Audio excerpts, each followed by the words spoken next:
The Galactic Security Academy stood like a monument of glass and light against the purple sky of Nexus Prime.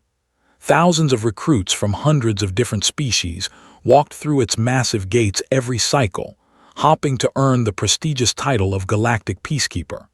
Among them walked a small figure that drew curious stares and whispered conversations. Was 19 years old. She stood at 5 feet 4 inches tall, which made her shorter than most of the aliens around her. Her black hair was tied back in a simple ponytail, and her brown eyes moved constantly, taking in every detail of her new environment.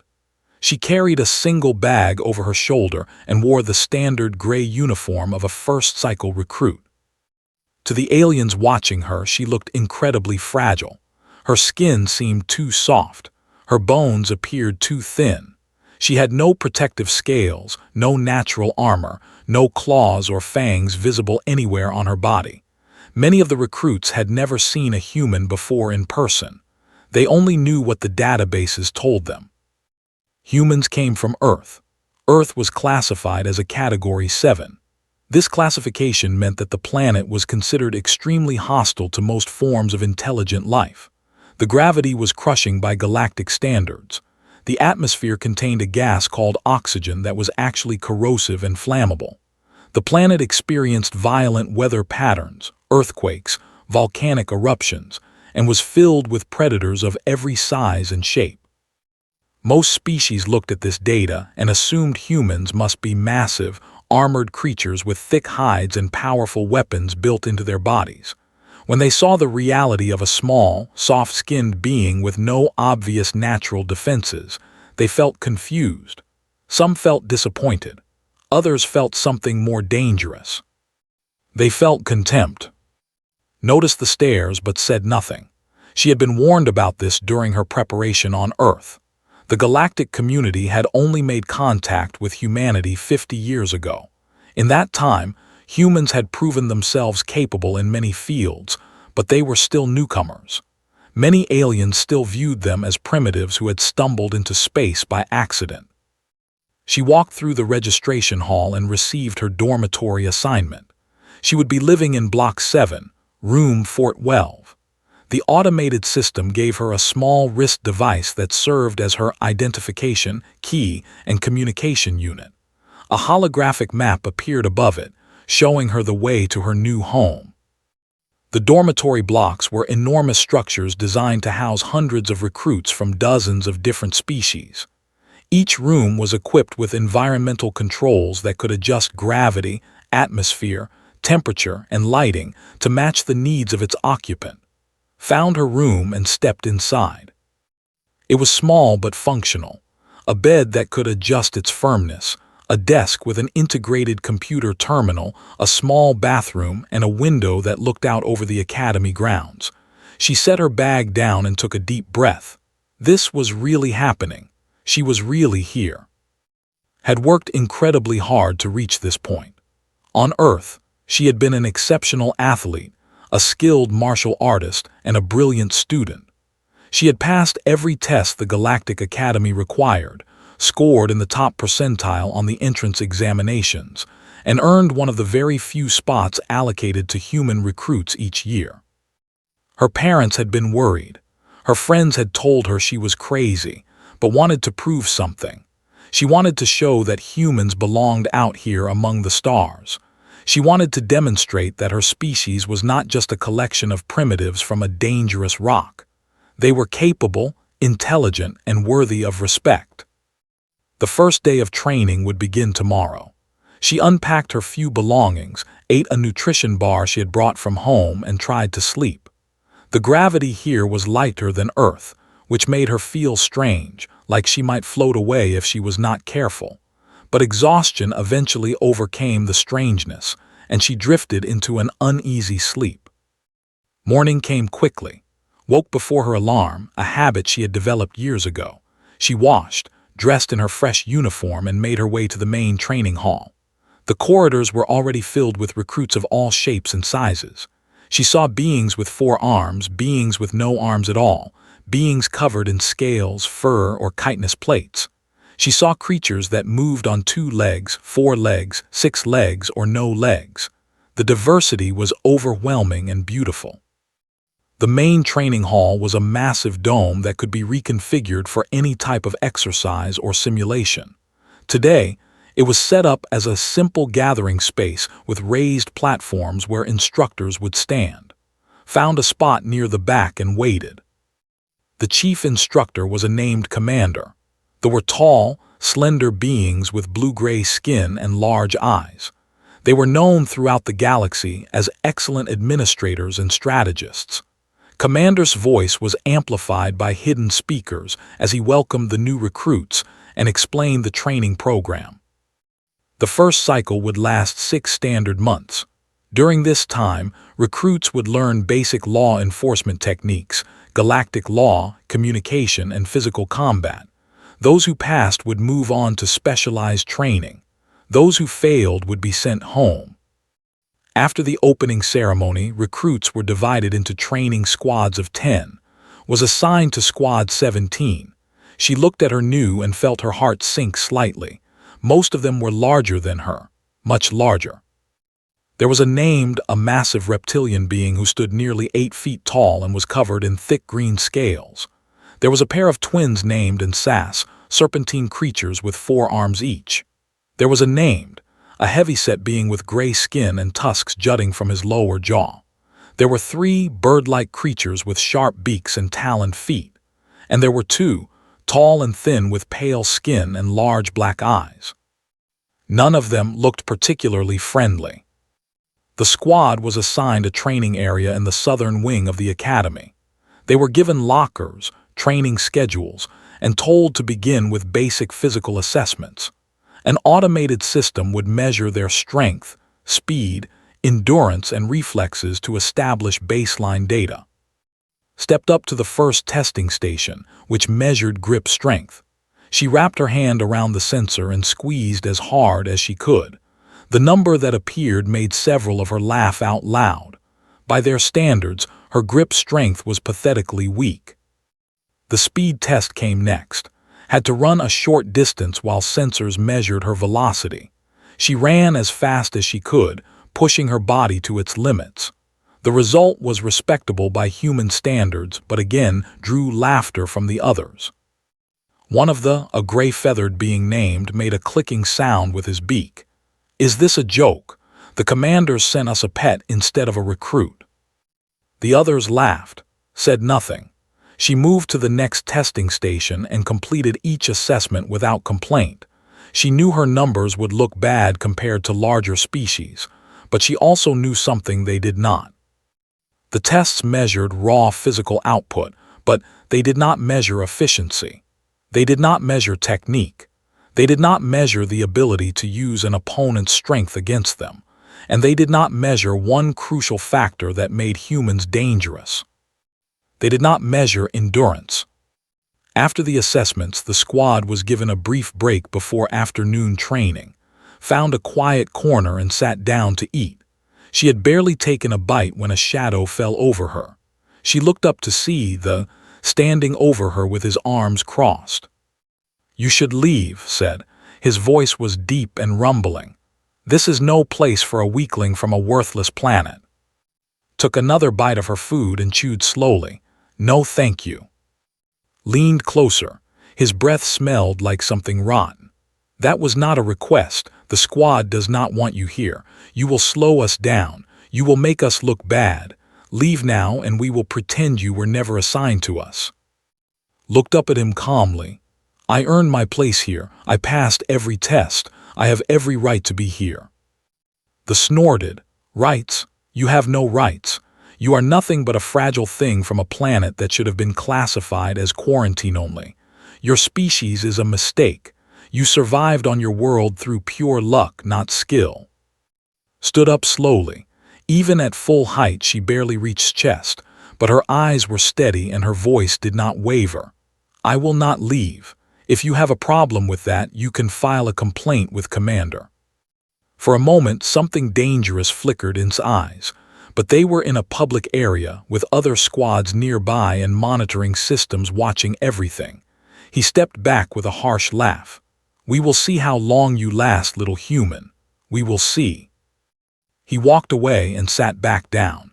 Her hands were not shaking. Her heart rate was elevated but controlled. She had faced bullies before. Earth was full of them. These aliens were larger and stronger, but they were still just bullies, and had learned long ago that the best way to deal with bullies was not to run away. It was to stand your ground and wait for them to make a mistake. The afternoon training session focused on basic combat techniques. Recruits were paired up to practice simple defensive moves. Was paired with one of a tall female named, looked at with an expression of pure disgust. "Try not to break anything," said with a sneer. "I know your kind has fragile bones." Said nothing. She took her stance and waited. The instructor called for them to begin.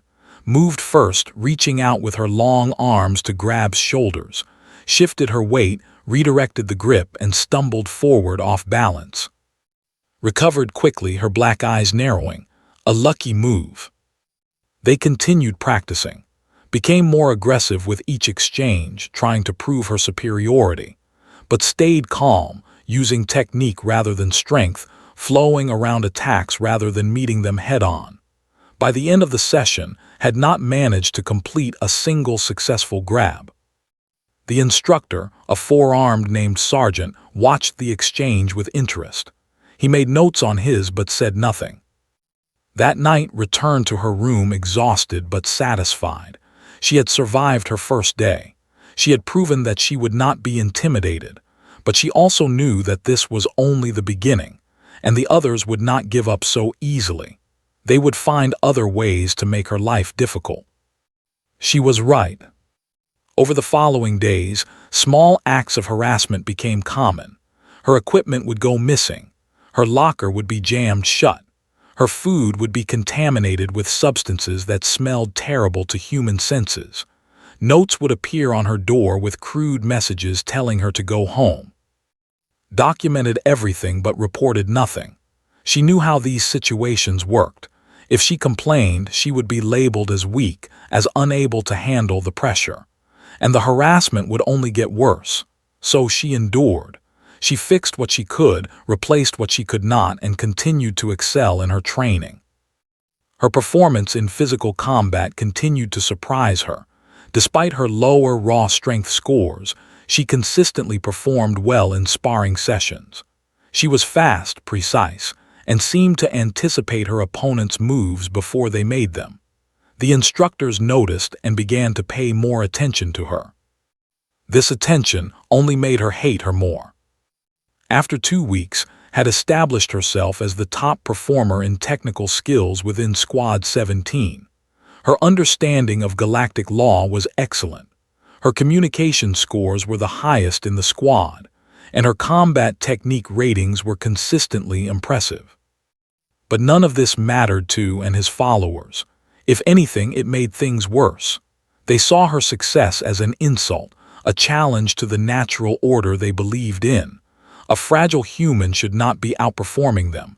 It was unacceptable. The harassment escalated, started receiving threats, indirect at first, then more direct. Someone broke into her room and destroyed her personal belongings. Her uniform was slashed. The word vermin was written on her wall in some kind of permanent dye. Still said nothing. She cleaned up the mess, requisitioned new supplies, and continued her training. She knew that eventually they would grow tired of these petty games. They would want something more satisfying. They would want to confront her directly. And when they did, she would be ready. The opportunity came on the 15th day of training. It was a rest day, and most recruits were relaxing in their dormitories or exploring the academy grounds. Received a message on her wrist device. It claimed to be from Sergeant, asking her to report to Training Room 12 for a special assessment. Knew immediately that it was fake. Sergeant always sent official messages through the academy system, not personal devices, and Training Room 12 was in an isolated section of the academy, far from the main buildings and monitoring systems. It was a trap, an obvious one. Considered her options. She could ignore the message and stay safe in her room. She could report it to the authorities and let them handle it, or she could go. She went. Not because she was foolish, not because she wanted to fight, but because she knew that running and hiding would not solve the problem. The harassment would continue. It might even get worse, and eventually they would catch her somewhere with no way out. Better to face them now, on her own terms, than later when she was not prepared. She walked through the quiet corridors of the academy, her footsteps echoing in the empty halls. The artificial sun was setting outside, casting long shadows through the windows. Training Room 12 was in a maintenance section that was rarely used. The door was open when she arrived. She stepped inside. The room was dark except for a few emergency lights. It was designed for combat practice, with padded floors and walls. And standing in the center, arranged in a loose semicircle, were 7 figures. Was there, his massive form blocking most of the light. The stood beside him, clicking his beak in anticipation. The twins and Sass coiled their serpentine bodies with predatory grace. There was there, her black eyes gleaming with malice, and 2 others recognized as members of other squads who had joined little group. 7 against 1. The door slid shut behind her with a soft hiss. They had disabled the monitoring systems. No one was coming to help. Looked at them calmly. Let me guess, you want to teach me a lesson. Laughed, a deep, rumbling sound. Smart little human.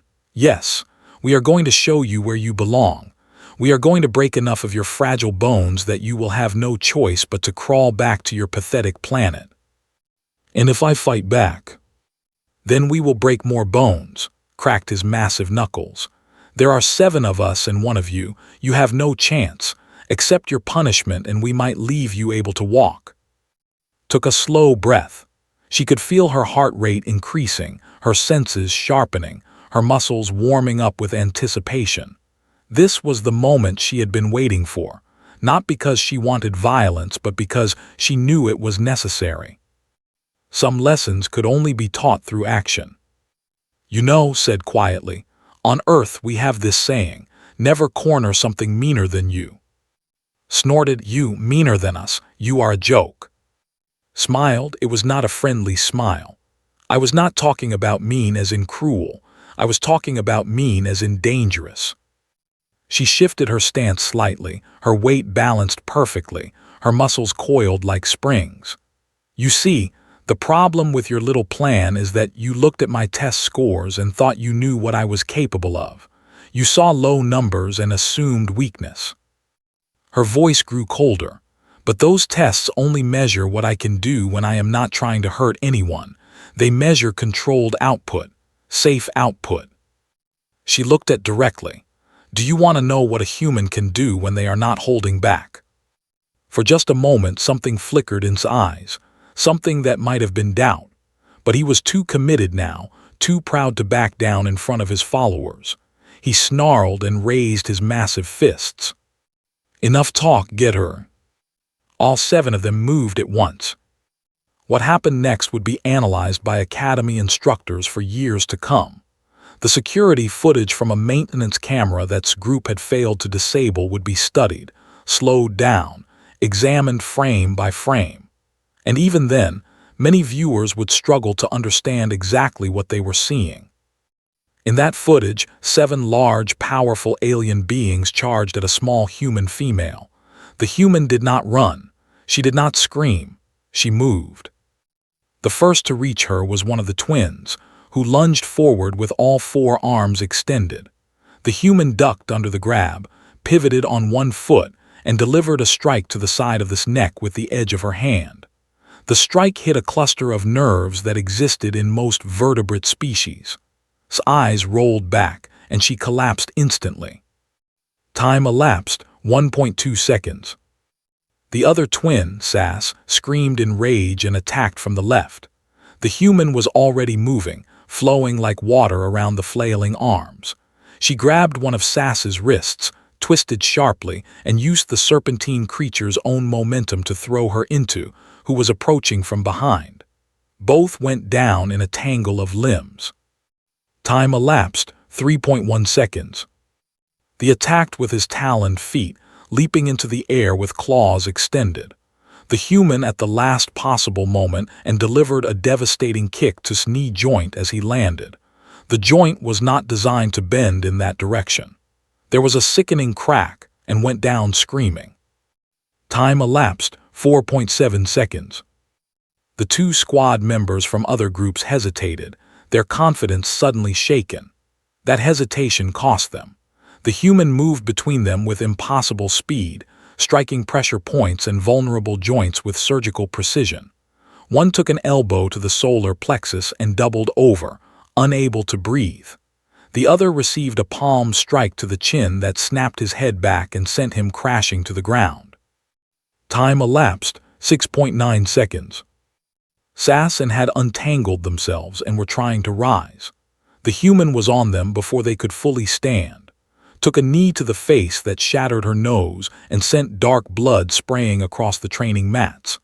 Sass tried to constrict around the human's legs, but received a series of rapid strikes to her spine that left her paralyzed and twitching. Time elapsed, 8.3 seconds. Only remained standing. The massive stared at the carnage around him with disbelief. 6 of his followers were down, most of them screaming or moaning in pain. The human stood in the center of it all, not even breathing hard. She looked at him. 9 seconds, she said softly. I gave you 9 seconds. Do you want to see what happens in 10? Roared and charged. He was huge, powerful, driven by rage and fear and wounded pride. His fist came down like a hammer, aimed at the human skull with enough force to crush bone and pulverize brain matter. The human was not there. She had moved to the side, redirected his arm, and used his own momentum to send him stumbling past her. Before he could recover, she leaped onto his back, wrapped her arm around his throat, and applied pressure to both sides of his neck. It was a technique called a blood choke. It cut off the flow of blood to the brain. Even the largest creature would lose consciousness within seconds. Thrashed and struggled, but the human held on with grip strength that seemed impossible for her size. Her muscles stood out like cables under her skin. Her face was calm, almost serene. 9.4 seconds after the fight began, his eyes rolled back, and he collapsed to the ground. Released her hold and stood up slowly. She looked around the training room at the 7 bodies scattered across the floor. All of them were still alive. All of them were injured. Several had broken bones. 1 had a shattered knee. 2 had concussions. 1 had a broken nose and possible skull fracture. She walked to the door, opened it manually, and stepped out into the corridor. Then she activated her wrist device and contacted Academy Security. This is Recruit from Squad 17, she said calmly. There has been an incident in Training Room 12. You will need medical teams. 7 casualties. I will wait in the corridor for your arrival. She leaned against the wall and waited. The security team arrived within minutes, followed by medical personnel who rushed into the training room and began treating the injured. An officer approached and began asking questions. She answered each one honestly and completely. Yes, she had received a fake message luring her to the room. Yes, she had known it was a trap. Yes, she had gone anyway. Yes, all 7 of them had attacked her simultaneously. Yes, she had defended herself. The officer looked at her with an expression she could not quite read. You took down 7 opponents in less than 10 seconds, by yourself, without weapons. Nodded. How? She considered the question carefully before answering. On Earth, we learn to fight from a very young age, not because we want to, but because we have to. Our world is dangerous. Everything on it is trying to kill us, including each other. We develop techniques over thousands of years to overcome opponents who are larger, stronger, and faster than us. She paused. Also, we have very efficient bodies. Our muscle fibers are dense and can generate enormous force relative to their size. Our reflexes are fast. And when we feel threatened, our bodies release chemicals that increase our strength, speed, and pain tolerance dramatically. The officer looked at the medical teams carrying the injured bullies out on stretchers. They will all need intensive care. Several of them will require surgery. I know, his voice was flat. They tried to break my bones. I made sure they would remember why that was a bad idea. Word spread through the academy like wildfire. By the next morning, everyone knew what had happened in Training Room 12. The story grew with each telling. The human had taken down 7 opponents in 5 seconds. No, 3 seconds. No, she had barely moved at all. She had just looked at them and they fell. The truth was dramatic enough. Security footage from the hidden camera was leaked to the Academy network. Recruits watched it over and over, slowing it down, trying to understand what they were seeing. The human moved so fast, so precisely, so efficiently.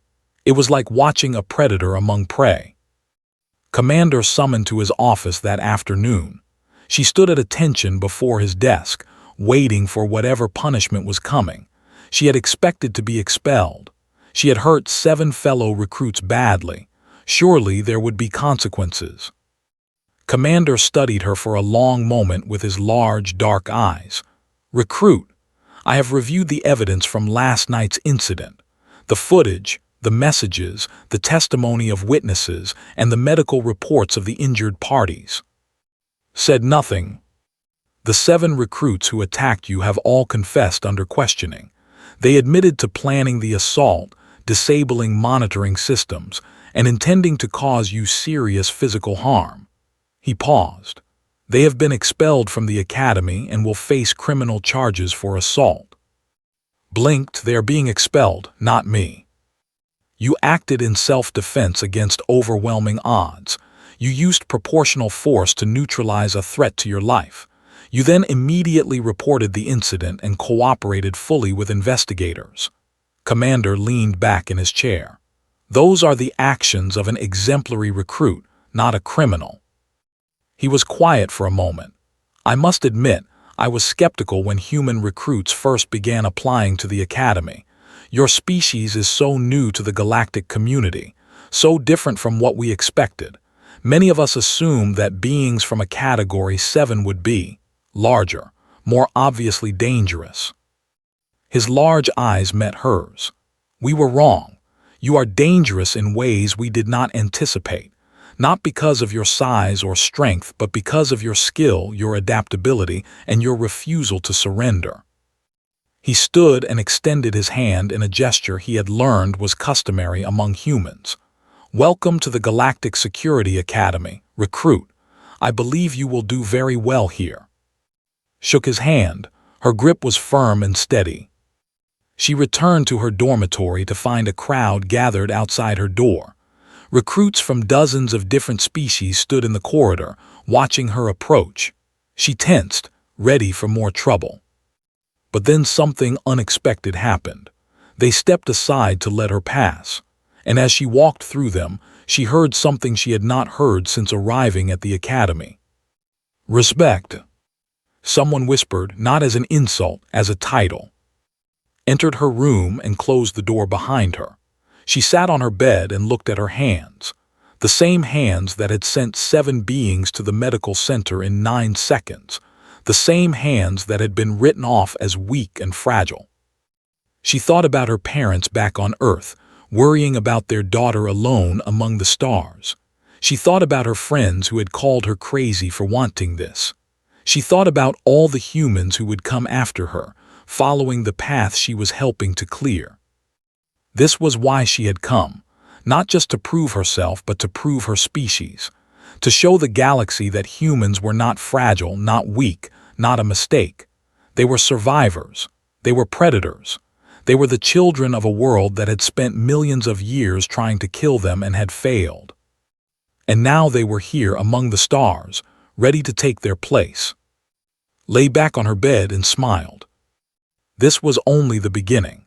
The medical bay of the Galactic Security Academy was a place of quiet efficiency. Automated systems hummed softly as they monitored patients, dispensed medications, and performed minor procedures without any need for organic intervention. The walls were a soothing shade of pale blue, designed to calm patients from across hundreds of different species. In the intensive care unit, 7 beds were occupied. Lay in the largest bed, specially reinforced to support his massive weight. His neck was immobilized in a regeneration cast, and monitors tracked his neural activity. The doctors had said he was lucky. The choke hold had been released at exactly the right moment. A few seconds longer and there would have been permanent brain damage. They stared at the ceiling with eyes full of confusion and something that might have been fear. He had been so certain of victory. 7 against 1. A small, fragile human against warriors from powerful species. The outcome should have been obvious. It had been, just not in the way he expected. A medical drone floated by his bed, checking his vitals. Grabbed it with one massive hand, startling the machine. How, he demanded, how did she do it? The drone's voice was calm and mechanical. Please release this unit. Your grip strength is registering at concerning levels for your current condition. Released the drone but continued to stare at it. Answer my question. How did that human defeat all of us? This unit is not programmed to provide combat analysis. Please consult with Academy tactical instructors if you require such information. The drone floated away to check on another patient. In the bed next to, lay with his legs suspended in a regeneration field. The knee joint was being slowly rebuilt by nanobots, a process that would take several days and involve considerable discomfort. This usual aggressive clicking had been replaced by sullen silence. She knew exactly where to hit, said quietly. Every strike was perfect, like she had studied our anatomy. Turned his head slowly, wincing at the pain in his neck. What are you talking about? The human. She targeted pressure points, nerve clusters, joint weaknesses. She knew exactly how to hurt each of us in the most efficient way possible. His feathers ruffled with agitation. That is not natural fighting ability. That is studied technique. The twins were in adjacent beds, both recovering from spinal injuries. Sass could move again, but the doctors had warned her that full mobility would take time. Had regained consciousness but remained weak and disoriented. I barely saw her move, said, her voice thin and wavering. One moment she was in front of me. The next moment I was on the ground. How can anything that small move so fast? Had the most visible injuries. Her face was covered in healing patches where her nose had been reconstructed. The doctors had done excellent work, but she would carry faint scars for the rest of her life, reminders of her humiliation. We underestimated her, said bitterly. We all saw the test scores, low strength, low mass, low power output. We assumed that meant she was weak. She is weak, insisted. Compared to us, she is physically inferior in every measurable way. Then explain how we are in intensive care and she is attending classes, replied sharply. Had no answer for that. The door to the ICU opened and 2 figures entered. One was Commander, the Academy's chief instructor. The other was a being that none of the patients recognized immediately. He was tall and thin, with pale gray skin and 4 arms arranged symmetrically around his torso. His eyes were large and multifaceted, like those of an insect, and they reflected the overhead lights with an unsettling gleam. I see you are all recovering, Commander said, his tone flat and unsympathetic. Good. That means you will be able to hear what I have to say. The 7 patients exchanged nervous glances. They had already been informed of their expulsion. What more could there be? Commander gestured to his companion. This is Scholar of the Galactic Xenobiology Institute. He has come to provide you with some educational information. Consider it a parting gift from the Academy. Scholar stepped forward, his multifaceted eyes scanning each of the patients in turn. I understand you had an encounter with a human recruit. I also understand that you were thoroughly defeated despite outnumbering your opponent 7-1. His voice was dry and academic, like a professor discussing a mildly interesting specimen. This is not surprising. In fact, it is exactly what our models predicted would happen. Sat up, ignoring the pain in his neck. What do you mean, predicted? Scholar pulled out a small device and activated a holographic display. Images appeared in the air above the patient's beds. Images of Earth. Category 7, Scholar began. One of the most hostile environments for intelligent life ever. Let me explain exactly what that means. The holographic display showed Earth from space, a beautiful blue and green sphere. Then it zoomed in, showing the surface in more detail. Surface gravity, 1.0 galactic standard units. This may not sound impressive, but it is nearly twice the average for inhabited worlds. Every moment of their lives, humans are fighting against a force that would exhaust most species within hours. The image changed to show a human running. Slow-motion footage captured the complex interplay of muscles, tendons, and bones. Human musculature is exceptionally dense. Their muscle fibers can generate enormous force relative to their cross-sectional area. More importantly, human muscles are divided into two types: slow-twitch fibers for endurance and fast-twitch fibers for explosive power. They can switch between these modes depending on the situation. The display showed a graph comparing muscle efficiency across different species. Humans were near the top. But physical strength is only part of the equation. The human nervous system is equally remarkable. New images appeared. Diagrams of the human brain, the spinal cord, the network of nerves that ran throughout the body. Human reflexes are among the fastest ever recorded in any intelligent species. Their visual processing speed allows them to perceive events that would be a blur to most other beings. Their proprioception, the awareness of their body in space, is extremely precise. Scholar paused for emphasis. This means that a trained human can react to attacks before they fully develop. They can perceive the beginning of a movement and calculate its trajectory in milliseconds. To them, your attacks were not fast. They were slow. The patient shifted uncomfortably, hands clenched into fists.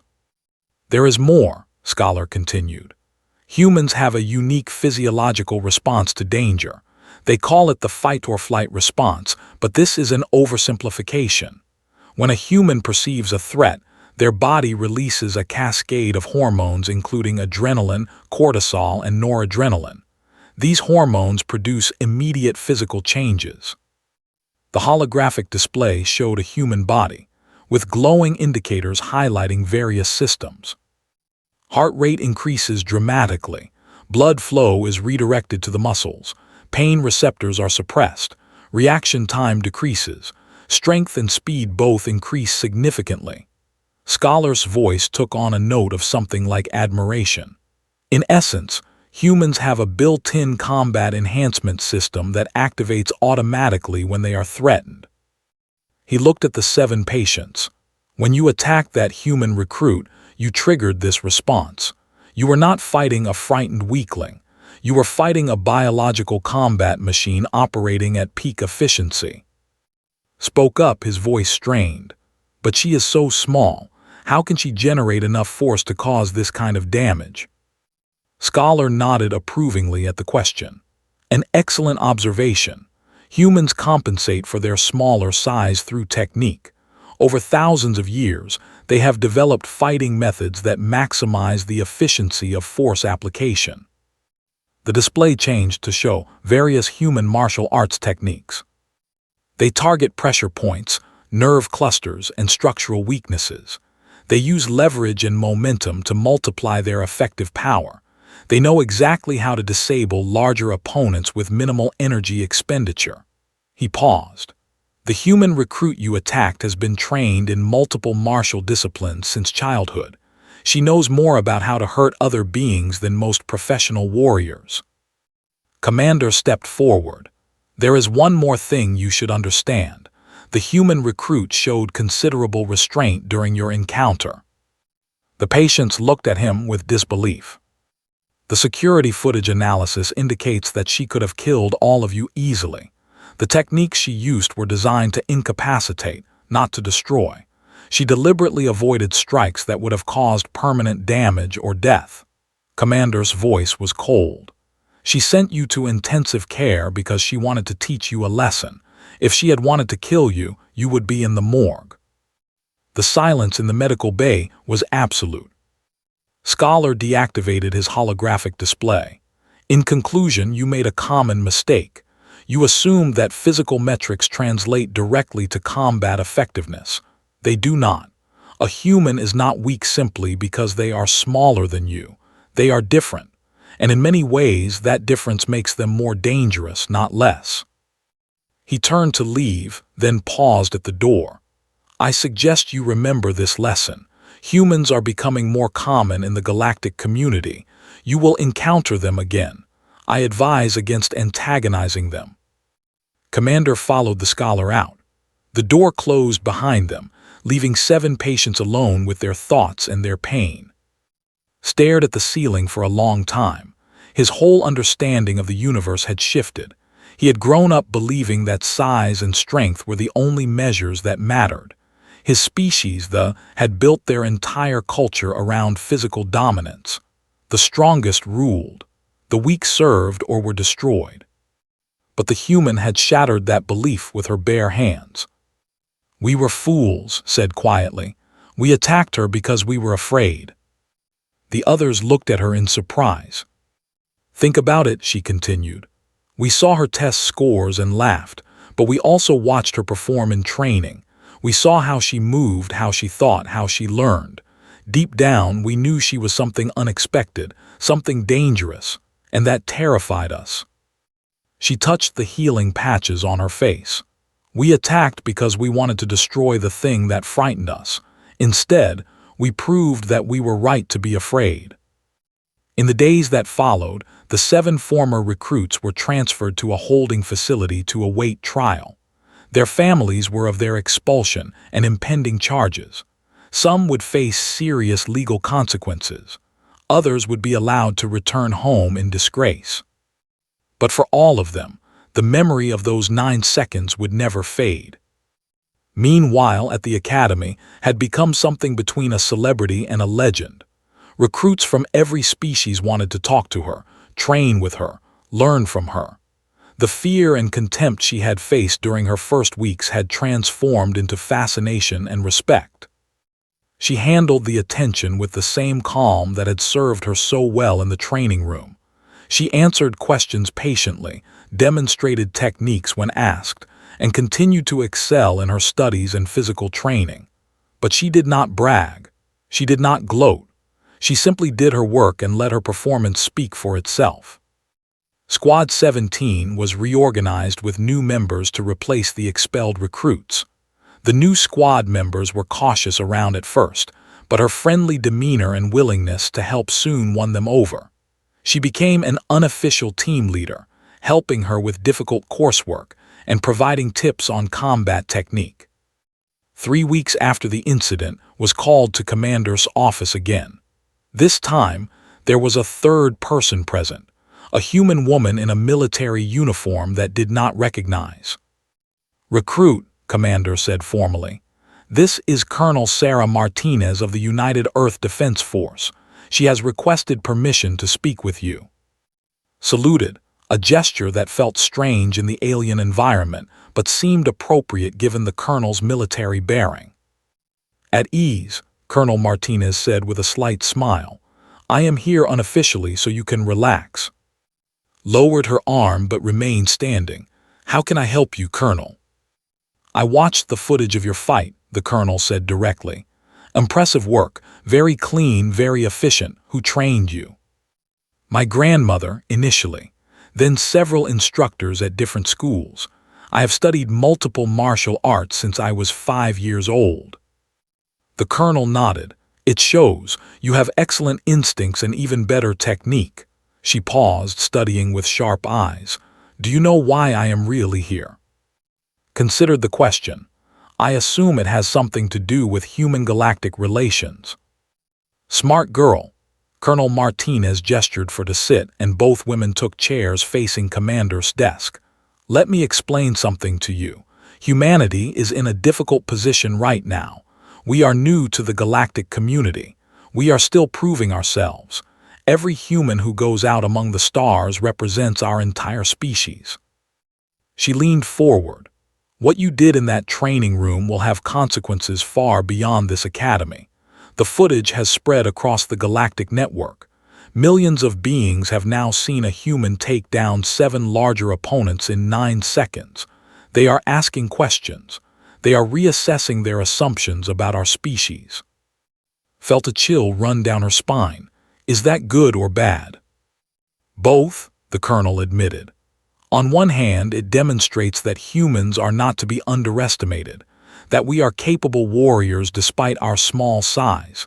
This will earn us respect and may discourage future attacks on human citizens. And on the other hand, fear. Some species will be frightened by what you displayed. They will wonder what else humans are capable of. They will start looking at us differently. Some of them will see us as threats rather than partners. Absorbed this information quietly. She had not thought about the larger implications of her actions. She had simply been defending herself. I am not here to criticize you, Colonel Martinez added quickly. You did nothing wrong. In fact, you handled the situation almost perfectly. The restraint you showed was noted and appreciated. You could have killed them all, but you chose not to. They were bullies, not enemies, said simply. They did not deserve to die for being stupid. The colonel smiled. It was a warm expression that made her look less intimidating. That is exactly the kind of judgment we need from our representatives in the galactic community. The ability to use proportional force, the wisdom to know when to stop. She stood up and extended her hand, rose and shook it.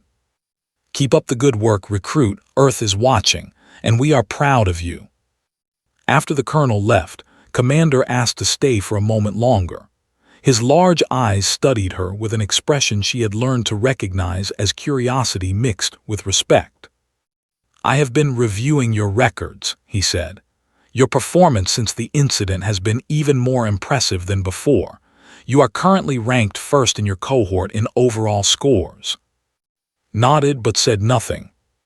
I have also noticed that you have been helping your fellow recruits, tutoring them in subjects they find difficult, assisting them with combat technique, building a strong team dynamic within Squad 17. We are stronger together, said simply. Commander made a sound that might have been a laugh. That is a very human sentiment. Most species in your position would be focused on personal advancement. They would see there as competitors rather than allies. On Earth, we learned a long time ago that cooperation is often more effective than competition. Our ancestors survived by working together in groups. It is in our nature.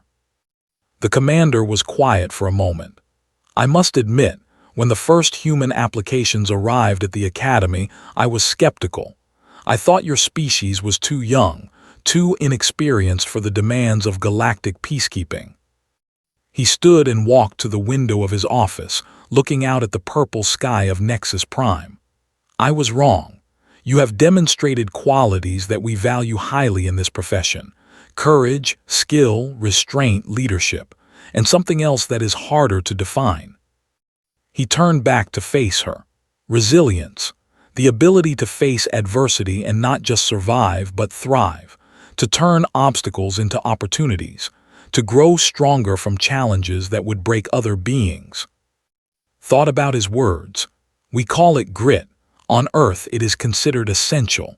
Our world does not allow for weakness. Either you develop resilience or you do not survive. Yes, your origins. Commander returned to his desk. I have read the xenobiology reports. I understand now why Earth produces beings like you. An environment that harsh, that demanding, would naturally select for certain traits. He pulled up something on his computer terminal. I am recommending you for accelerated training. Based on your performance, you have already demonstrated mastery of first cycle material. I believe you are ready for more advanced challenges." Felt a surge of excitement but kept her expression calm. "Thank you, Commander. I will do my best to justify your confidence." "I have no doubt that you will." He smiled, a rare expression on his normally stoic face. "Dismissed, recruit, and welcome to the Galactic Security Academy. Truly welcome." Walked out of the commander's office with her head held high. The corridors that had once seemed intimidating now felt almost comfortable. The alien faces that passed her no longer looked at her with contempt or pity. They looked at her with something else entirely. Recognition. She was not just a human anymore. She was the who had sent 7 attackers to intensive care in 9 seconds. She was a symbol of what her species could become in this vast and ancient galaxy. And she was just getting started. That evening, called her parents on Earth using the Academy's long-distance communication system. The signal delay meant conversations were awkward, but seeing their faces was worth the inconvenience. Her mother cried when she heard about the attack. Her father looked grim and asked detailed questions about her injuries and legal status. Assured them that she was fine, that the attackers had been expelled, and that she was actually doing better than ever. "I am proud of you," her father said finally. His voice was rough with emotion. "You handled yourself exactly the way we taught you." "Your grandmother would have been proud too," her mother added, wiping her eyes. "She always said you had the spirit of a warrior."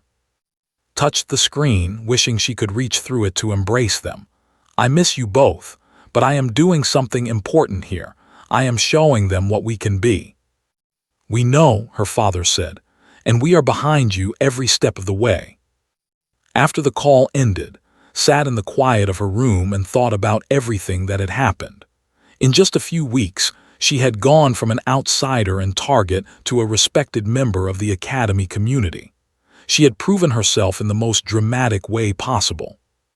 But she knew the challenges were not over. They were just beginning. The galaxy was vast and full of dangers far greater than a group of bullies. She would face tests that made the training room fight look like a warm-up exercise. She looked at her hands again, small hands by galactic standards, soft skin, fragile bones, everything that other species saw as weakness. But beneath that soft skin were dense muscles and fast reflexes. Behind those small hands was a brain that could process information faster than almost any other intelligent species. And driving it all was a spirit forged on a world that had spent billions of years trying to kill everything on it. The galaxy would learn what that meant, one lesson at a time. Closed her eyes and began her evening meditation routine. Tomorrow would bring new challenges. She would be ready for them. And she had only just begun to show what that meant. 6 months had passed since that night in Training Room 12. The Academy grounds were transformed by the changing season, the purple trees shedding their crystalline leaves and the air carrying a crisp chill that most species found uncomfortable. Barely noticed the cold. By human standards, it was pleasant, almost warm compared to the winters she had experienced growing up in northern Canada. She walked across the training yard in her standard uniform while other recruits shivered in thermal layers. Her reputation had only grown in the months since the incident. She had excelled in the accelerated training program, completing advanced courses in record time. Her instructors had run out of superlatives to describe her performance. She had become the standard by which other recruits measured themselves. But more importantly, she had become something else entirely, a bridge builder. Squad 17 had become the most cohesive unit in their cohort and was largely responsible. She had worked tirelessly to build connections between species that normally viewed each other with suspicion. She had found common ground where others saw only differences. She had created a team that functioned like a single organism, each member supporting the others. Her had become her friends. There was a young who had initially been terrified of her but had grown to admire her discipline and dedication. There was Myra, Ahu had requested transfer to Squad 17 specifically because she wanted to learn from. There was, Ahu represented everything had failed to be, strong and proud, but also humble and willing to learn. Today was the day of the final assessment. 6 months of training would culminate in a comprehensive test that would determine who graduated as full Academy peacekeepers and who would be sent home in disgrace. The assessment would take place in the Simulation Dome, a massive facility that could recreate any environment or scenario with perfect accuracy. Recruits would face challenges designed to test every skill they had learned, from combat to negotiation to investigation. Gathered with her outside the dome, they were nervous but focused, their body language showing the tight-knit bond they had developed over months of training together. "Remember what we practiced," told them. "Stay together, communicate constantly, watch each other's backs. We succeed as a team or we fail as a team." Nodded, his green scales catching the morning light. "We will not let you down." "Let each other down," corrected gently. "This is not about me, it is about all of us." The dome doors opened, and the squads began filing in. Each squad would face the same series of challenges, but the order and specific details would be randomized to prevent cheating or preparation. Squad 17 was assigned Simulation Chamber 7. They entered to find themselves standing in what appeared to be the central plaza of an alien city. Holographic buildings rose around them, populated by holographic civilians going about their daily routines. Everything looked and felt perfectly real. A voice announced the scenario. "A terrorist cell has planted explosive devices throughout this district.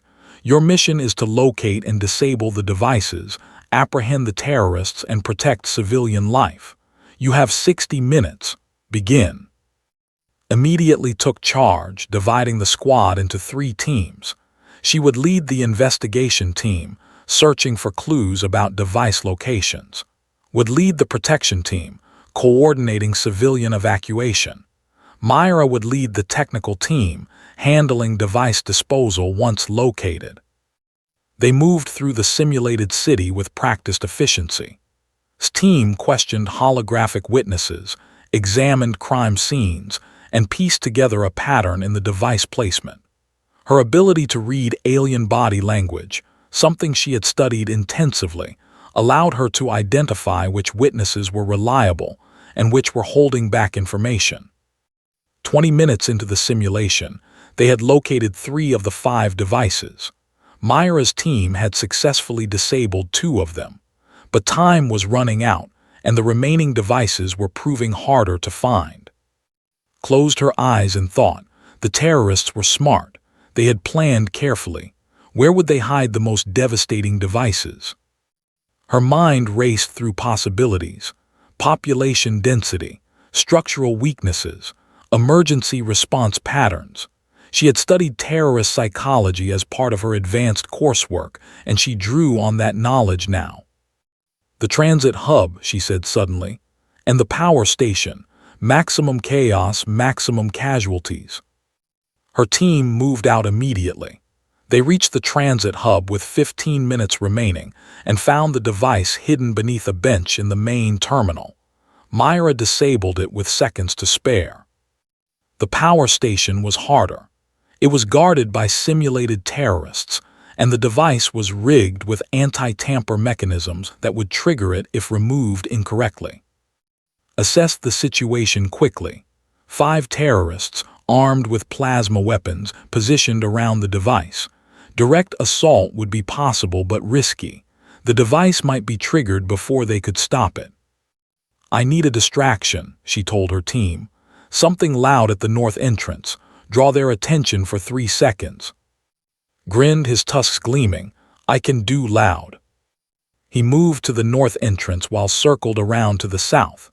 When she heard the crash and shouts from his direction, she moved. 3 seconds was all she needed. She came through the south entrance like a force of nature, her movements so fast and precise that the security cameras would later struggle to capture them clearly. The first terrorist went down before he could turn around, a precise strike to the base of his skull.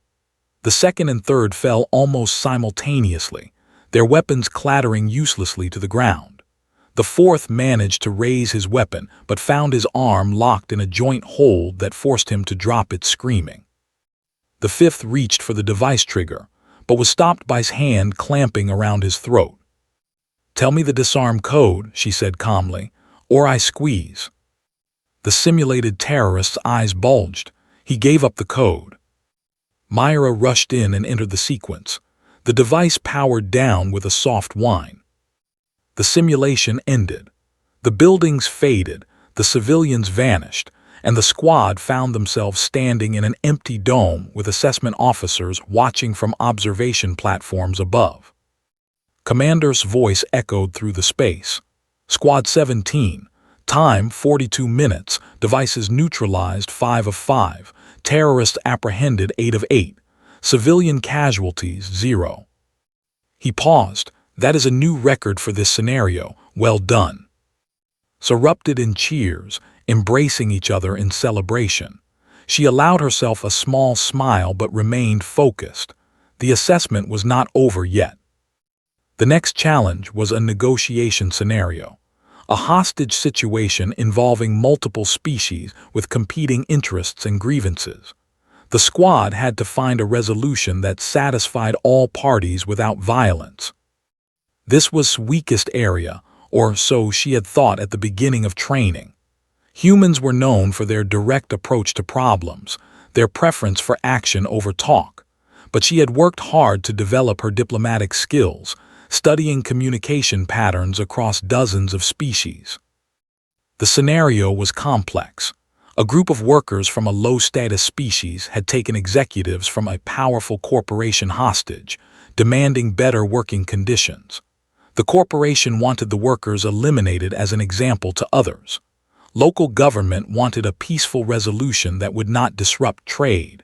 And somewhere in the background, a third party was manipulating events for their own purposes. Listen to all sides carefully.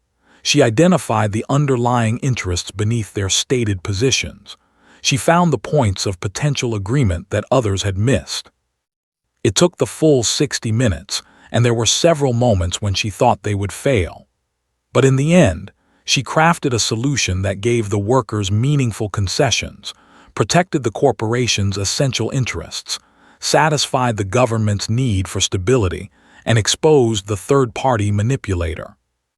The assessment officers were impressed. They had designed the scenario to be unsolvable, a test of how squads handled failure.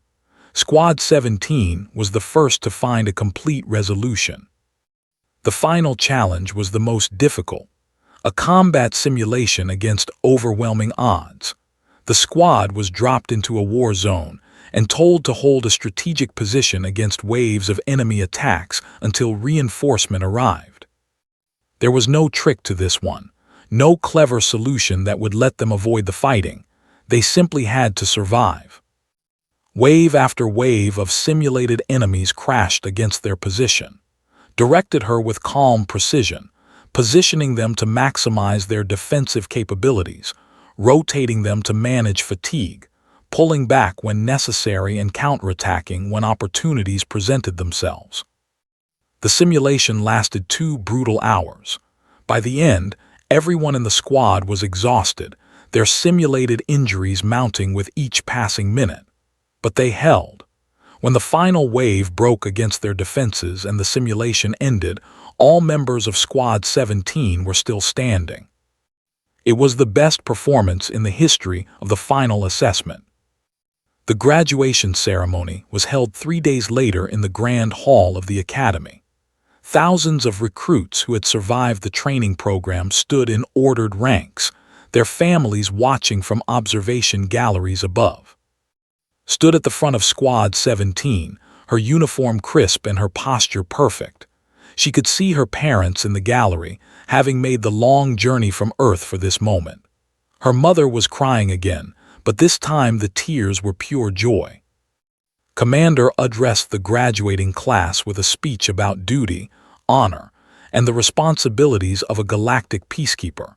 Then he began calling individual names for special recognition. "Recruit of Earth," he announced, "please step forward."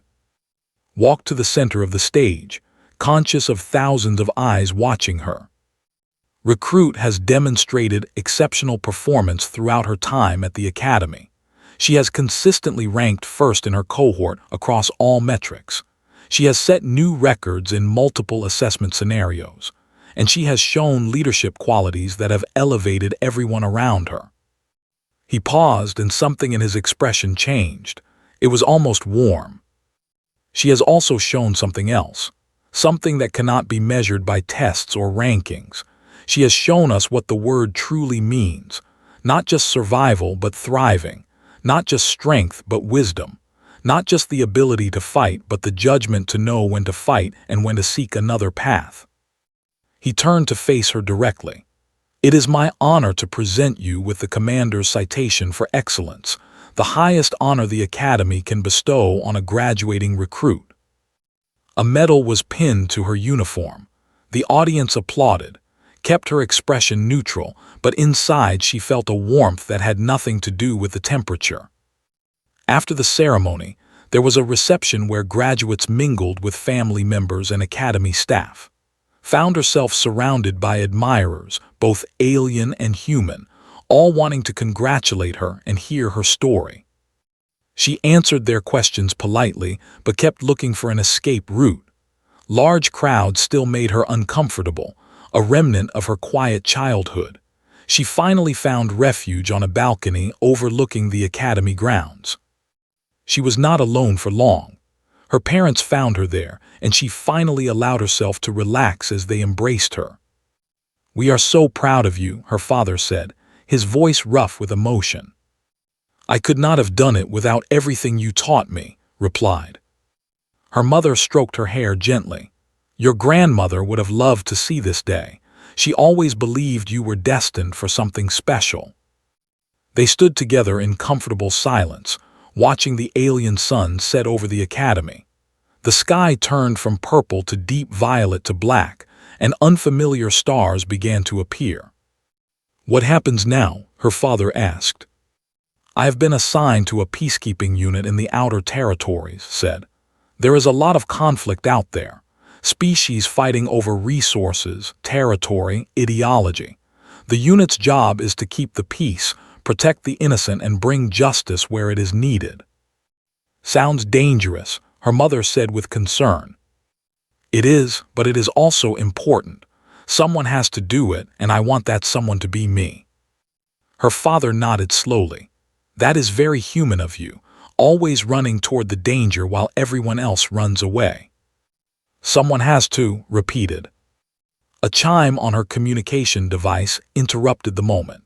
She checked it and found a message from Commander requesting her presence in his office. She excused herself from her parents with a promise to return soon and made her way through the now familiar corridors of the Academy. Commander was not alone when she arrived. 3 other beings were present, all wearing uniforms she did not recognize. 2 were humanoid, though clearly not human. The third was something else entirely, a floating sphere of blue light that pulsed gently as it moved. "Recruit," Commander said formally, "or I should say peacekeeper, please sit down." Took a seat, her instincts telling her that something significant was happening. "These representatives are from the Galactic Council Security Division," Commander continued. "They have a proposal for you." One of the humanoids spoke. His voice was deep and resonant, carrying an authority that seemed to fill the room. "Peacekeeper, we have been watching your progress with great interest. Your performance at the Academy has exceeded all expectations. Your combat abilities are remarkable. Your leadership skills are exceptional, and your ability to navigate complex political situations is impressive for someone of your age and experience." He leaned forward. "We believe you have the potential to be more than a standard peacekeeper. We would like to offer you a position in our Special Operations Division." Felt her heart rate increase. Special Operations was legendary, the elite of the elite, handling the most dangerous and sensitive missions in the galaxy. Very few beings were ever invited to join. "What would this involve?" she asked carefully. The floating sphere of light spoke next. Its voice was like music, harmonious and strange. "Missions that require exceptional skill and discretion. Situations that standard peacekeepers cannot handle. Threats to galactic security that must be neutralized with precision and efficiency." The third representative, who had been silent until now, added, "You would receive advanced training, access to the best equipment, resources that normal peacekeepers can only dream of. In return, you would serve the Council directly and handle the missions they assign." Considered the offer. It was everything she could have hoped for and more. A chance to make a real difference at the highest levels. A chance to prove that humans belonged not just in the galaxy, but at its heart. But something nagged at her, a question that needed to be asked. Why me? There must be thousands of beings more experienced and qualified. The deep-voiced humanoid smiled. It was an expression that looked strange on his alien features, but was recognizable nonetheless. Experience can be gained, qualifications can be earned, but the qualities you possess, the instincts, the judgment, the resilience, those cannot be taught. They are innate. He paused.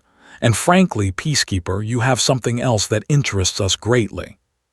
What is that? You are human. Your species is new to the galaxy, but you are already making waves. That incident at the Academy, when you disabled 7 attackers in 9 seconds, it has spread across every world with communication technology. Billions of beings now know what humans are capable of. He stood and walked to the window, looking out at the night sky. The galaxy is changing. Old powers are weakening. New threats are emerging. The balance that has held for is shifting. In times like these, we need new perspectives, new approaches, new strengths. He turned back to face her. We need beings like you, Peacekeeper. Beings who can face impossible odds and find a way to win. Beings who can look at ancient problems with fresh eyes and discover solutions that have eluded others for generations. The floating sphere pulsed brighter. The question is simple. Are you willing to serve? Thought about everything that had brought her to this moment. Her grandmother's training, starting when she was barely old enough to walk. Her years of struggle and determination on Earth. Her journey to the Academy and all the challenges she had faced there. The 7 bullies who had underestimated her so badly. The friends she had made and the lessons she had learned. Everything had been leading to this. Yes, she said, I am willing to serve. The representatives exchanged satisfied glances. Commander looked proud. Excellent, the deep-voiced humanoid said. Report to Station Alpha in the Centrum Sector in 3 standard days. Your training begins immediately. He extended his hand in the human custom, shook it firmly. Welcome to Special Operations, Peacekeeper. The galaxy is about to learn what it can really do. After the representatives left, Commander walked back to the reception hall. Along the way, he spoke quietly. This opportunity is unprecedented. No human has ever been recruited to special operations directly from the Academy. You will face challenges that make everything you experienced here look like basic training. Nodded, I understand. I am not sure you do. Not completely. He stopped walking and turned to face her. The beings you will face in special operations are not bullies or terrorists. They are the most dangerous threats in the known galaxy. Some of them have been doing terrible things for longer than human civilization has existed. Then it is time someone stopped them. Commander studied her for a long moment. Then he did something unexpected. He laughed. It was a genuine sound of amusement and approval. You know, when I first saw you walking through the Academy gates, I thought you would not last a week. You were so small, so seemingly fragile. I could not understand how you had passed the entrance requirements. He shook his head. I was a fool. Size and appearance mean nothing. It is what is inside that matters. The spirit, the will, the refusal to surrender no matter the odds. He placed a hand on her shoulder. You have that spirit, peacekeeper, more than any recruit I have ever trained. Go out there and show the galaxy what humanity can become. Returned to the reception to say goodbye to her parents. She could not tell them about special operations, not yet, but she assured them that she was doing what she had always dreamed of. Her mother hugged her tightly. Her father clapped her on the shoulder with pride glowing in his eyes. Take care of yourself, her mother said. Make us proud, her father added. I will, promised, I will. That night, alone in her room for the last time, looked at the commander's citation medal and thought about the journey ahead. She was about to enter a world of shadows and secrets, of dangerous missions and deadly enemies. Everything she had achieved so far was just the beginning. But she was not afraid. She had grown up on a. She had survived a childhood full of predators and dangers. She had faced down 7 attackers without hesitation and sent them all to intensive care in 9 seconds. Whatever the galaxy threw at her, she would handle it, because that was what humans did. They faced the impossible and found a way forward. They bent but did not break. They fell but always got back up. She was an galactic peacekeeper, and her story was just beginning. Outside her window, the stars burned cold and distant, ancient lights from a galaxy that was old when Earth was still a molten ball of rock. Somewhere out there, threats waited that she could not yet imagine, challenges that would test her to her limits and beyond. She smiled and closed her eyes, ready for whatever came next. The galaxy had no idea what was coming for it. A small, determined woman from a planet that tried to kill everything on it. A woman who had already proven that appearances meant nothing, and that the only measure that mattered was the size of the fight in you, not the size of you in the fight. The was ready. The next chapter was about to begin.